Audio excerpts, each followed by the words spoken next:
अब तक आपने देखा सास्के और हाकू की काफ़ी अच्छी फाइट हो रही होती है, लेकिन हाकू का तो आपको पता ही होता है कि वो कितना स्ट्रांग होता है। तो अपना क्रिस्टल आइस मिरर जुस्तु करता है, जिसके बाद काकेशी को पता चल जाता है कि सास्के काफ़ी बड़ी मुश्किल में है।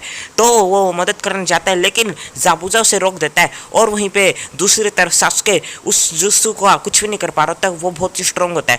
और उजुमाकी नारुतो, मतलब कि हमारा नारुतो एक गजब की एंट्री मारता है। और अब आगे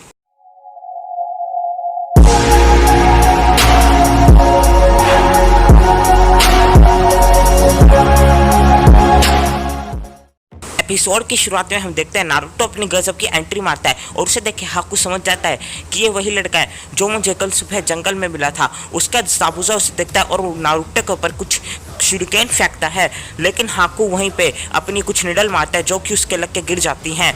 और वो सब देख के ये हैरान रह जाते हैं कि आखिर उसने ऐसा क्यों किया। फिर जाबुजा पूछता है, हाकू तुमने ऐसा क्यों किया, आखिर इस सब का क्या मतलब है। हाकू बोलता है, मास्टर जाबुजा मुझे माफ़ कर दीजिए, लेकिन इस लड़के से मैं अपने तरीके से लड़ना चाहता हूँ। फिर नारुतो बोलता है, ओए तुम अजीब से मास्क वाले, पहले मैं तुम्हारा मास्क तोड़ूंगा और उसके बाद मुंह, तो मुझे हल्के में मत लेना।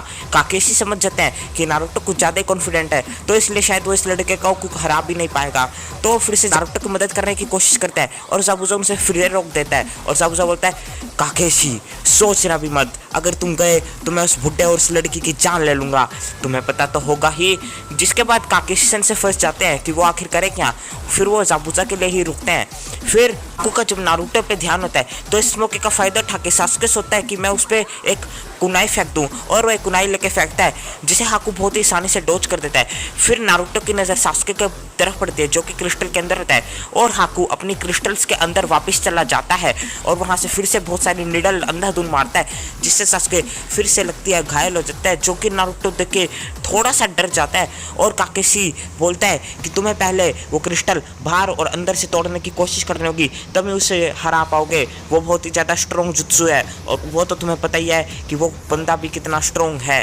इस पे सासुके सोता से ही कहा, हम उसे ऐसे नहीं हरा सकते, तो उसका जुत्सु तोड़ना पड़ेगा, और हम अब बिल्कुल सही पोजीशन में हैं। मैं अंदर से तोड़ूंगा और नारुतो बाहर से, तो अब हम जरूर जीत सकते हैं। पर काश ऐसा होता है। नारुतो को हर एक काम की कितनी जल्दी होती है, वो बाहर से क्या हमला करेगा, वो अंदर आता है और बोलता है, हे सासुके मैं अंदर आ गया, मैं तुम्हें बचाने आया हूँ, अच्छा किया ना।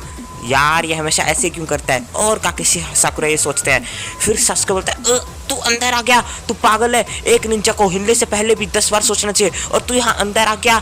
नारुतो बोलता है, तेरी प्रॉब्लम क्या है, मैं तुझे बचाने आया हूँ। सासुके बोलता है, अगर हम दोनों ही अंदर होंगे तो छोड़ो, मैं तो तेरे से परेशान हो चुका हूँ, मुझे तेरे से अब नफरत होने लगी है। नारुतो बोलता है, और मुझे तेरे एटीट्यूड से। सासुके को गुस्सा आता है और बोलता है, मैं इसे अब अपने ही तरीके से हराऊंगा, और बोलता है फायर स्टाइल जुत्सु, और इसका दो साइन बना के अपना फायर मारता है उन आइस पिक्स पे, लेकिन उनको कुछ भी फर्क नहीं पड़ता है, खरोंच तक नहीं आती है। फिर वो सब फिर से ही अपना अंधाधुन हमला करने लगती है, जिससे नारुतो को समझ आ जाता है कि हम बहुत बड़ी मुश्किल में हैं, और वो अपना कागेबुशी नो जुत्सु मल्टी शैडो नो जुत्सु करता है, लेकिन उससे भी कुछ फर्क नहीं पड़ता। हाकू बार बार बचता रहता है और नारुतो के एक के बाद एक लोन तोड़ के असली नारुतो को भी पीट देता है, जिसपे हाकू बोलता है कि तुम मेरा कुछ नहीं बिगाड़ सकते, तुम मेरे जुत्सु को कभी नहीं हरा सकते, तुम कमजोर हो। और नारुतो बोलता है, हाँ अच्छा, अगर ऐसी बात है तो मैं भी हार नहीं मानूंगा, क्योंकि मेरा भी एक सपना है, और वो सपना ये है कि मैं एक दिन विलेज का सबसे ताकतवर होकागे बनूंगा, और इतना ताकतवर जितना कोई भी ना हो,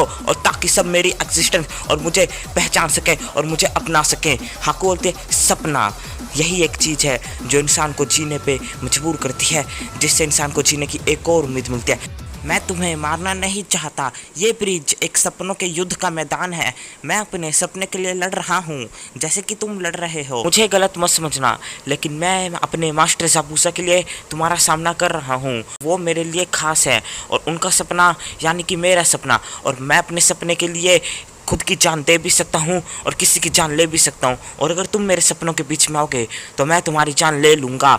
यही मेरे निंजा के जीने का रास्ता है। और यहीं पे होता है हमारा एपिसोड 13 ख़त्म। तो गाइस बताना कैसी लगी वीडियो, और ये इतनी छोटी इसलिए बनी क्योंकि मुझे मिल नहीं रहे थे स्क्रीनशॉट कहाँ से लूँ, वो वेबसाइट चल नहीं रही थी, तो मैंने एक दूसरे यूट्यूबर का स्क्रीनशॉट यूज़ कर लिए बिना पूछे ही, एंड पता नहीं क्या होएगा अब। वैसे वो बंदा बहुत अच्छा है, तो मेरे को नहीं लगता वो कुछ भी कहेगा। तो मेरे को नहीं लगता वो कुछ भी कहेगा, तो अगर कहेगा तो कुछ भी नहीं होता। ज़्यादा से ज़्यादा क्या है, वीडियो चली जाएगी। और बताना कैसी लगी वीडियो पसंद आई तो लाइक कर देना, शेयर कर देना, सब्सक्राइब कर दो चैनल को, बेल आइकन बताओ और कमेंट करके बताओ कैसी लगी। और पूरी वीडियो देख लिया तो बहुत बहुत शुक्रिया। Thank you for watching, keep loving, keep supporting.